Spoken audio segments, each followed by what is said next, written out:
Bonjour, bienvenue sur TV Touraine, la web TV de ta région. Nous sommes présents aujourd'hui au château d'Amboise pour un événement particulier, pour une exposition consacrée aux ordres de chevaliers, entre autres l'ordre de Saint-Michel. Pouvez-vous nous expliquer le moteur de cette exposition? Alors, le Val-de-Loire a souhaité commémorer en 2023 le 600e anniversaire de la naissance du roi Louis XI. Pour le château d'Amboise, il était important de trouver un événement majeur qui a eu lieu au château d'Amboise. Or, l'événement qui a été choisi a été la création de l'ordre de Saint-Michel par le roi Louis XI le 1er août 1469, qui effectivement, cette création de ce premier ordre de chevalerie qui va réellement fonctionner en France, est un événement majeur du règne de ce roi. L'ordre de Saint-Michel était un ordre dédié à la noblesse. Pourquoi on n'en a pas trop entendu parler à notre période actuelle? Alors effectivement, il faut comprendre que vous avez des ordres comme ça qui sont extrêmement prestigieux encore aujourd'hui, qui ont marqué l'histoire et qu'on a comme ça en tête un peu facilement. L'ordre de la Jarretière en Angleterre qui existe encore aujourd'hui, l'ordre de la Toison d'Or en Espagne. Pour la France, l'ordre qui a profondément marqué la monarchie française, c'est l'ordre du Saint-Esprit, créé en 1578 par Henri III. L'ordre de Saint-Michel qui avait été créé un siècle précédemment par le roi Louis XI, comme il était passé au second rang, était un petit peu passé dans l'ombre. Donc on l'a longtemps ignoré. Pourtant, c'est vraiment une création extrêmement politique de ce roi Louis XI qui va, grâce à cet ordre, vouloir fidéliser une noblesse bien querelleuse, enclin à la rébellion. Or, il va réussir à la fidéliser, c'est le succès de cet ordre.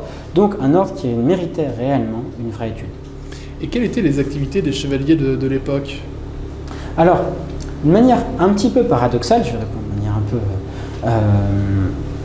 périphérique à votre question, il faut comprendre que les ordres de chevalerie arrivent avec un phénomène, c'est la perte de vitesse de la chevalerie de manière générale. Les chevaliers, le concept de chevalerie a été mis à mal par les grandes défaites de la guerre de Cent Ans. On s'est rendu compte que la roture, que des combattants non chevaliers pouvaient être victorieux contre la chevalerie, donc vous avez une perte de prestige de la chevalerie, et justement les ordres de chevalerie sont là pour redonner du prestige à la chevalerie, mais une chevalerie qui est fidélisée, qui se bat au service d'un monarque. Le but des ordres de chevaliers, des ordres de chevalerie, c'est précisément de fidéliser, d'être sûr que les chevaliers que vous nommez se battent pour vous.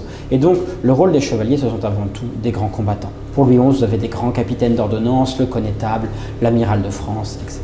Et pour nos viewers qui ne connaissent un peu l'actualité de certains ordres, quelle est la différence entre l'ordre de Saint-Michel et l'ordre de Malte, et disons à l'époque l'ordre de Saint-Jean, et l'ordre de Saint-Lazare, qui eux étaient des ordres hospitaliers et aussi... Vous avez une différence qui est très simple.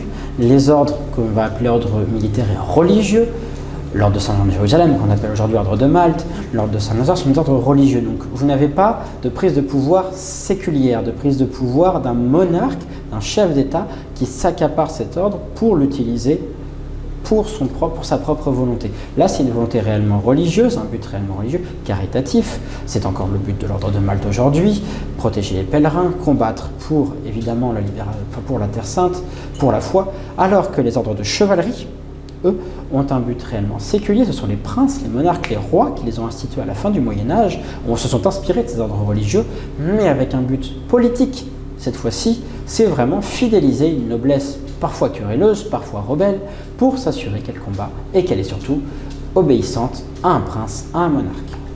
Et l'évolution de l'ordre de Saint-Michel au fil des siècles, comment ça s'est produit?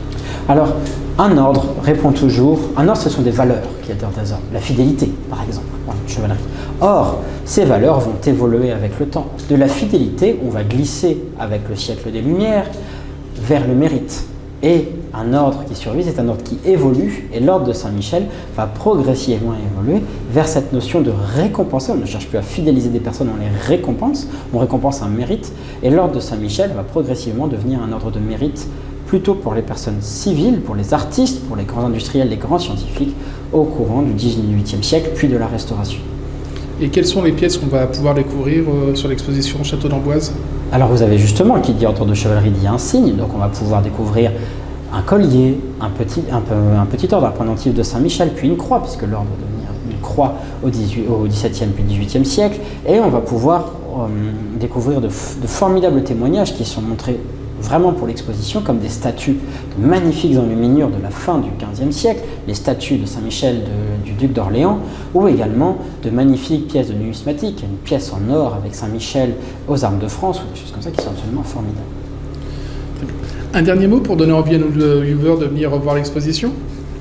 Un ordre de chevalerie, ce sont des beaux objets qui racontent des histoires. Et c'est exactement ce dont est composée l'exposition, de beaux objets qui racontent des destins de chevaliers, des destins royaux et toute une symbolique extrêmement riche et passionnante. Samuel Buchwalder, vous êtes chargé de communication et de qualité. Vous nous avez fait le plaisir de nous accueillir dans l'enceinte du château aujourd'hui et on vous en remercie. Jusqu'à quand est-ce qu'on peut visiter cette expo ? Alors l'exposition a commencé cette semaine effectivement et elle sera en cours jusqu'à fin août, jusqu'au 28 août exactement. Donc on peut rappeler à vos auditeurs que l'exposition est comprise dans le billet d'entrée au château, il n'y a pas de supplément et elle est accessible à tous les horaires d'ouverture du château. Donc durant tout l'été jusqu'au 28 août, on pourra la découvrir et en savoir un peu plus sur notre ordre de Saint-Michel. Donc si j'entends bien, du lundi au vendredi, de 9h à 12h30 et de 14h à 17h. Alors vous n'entendez pas tout à fait bien puisque c'est même ouvert aussi le dimanche. Le château d'Amboise est ouvert, on peut le rappeler d'ailleurs, comme tous les grands châteaux, il est ouvert tous les jours de l'année, hormis Noël et Nouvel An. Donc cette exposition, c'était absolument tous les jours, samedi et dimanche, et jours fériés compris.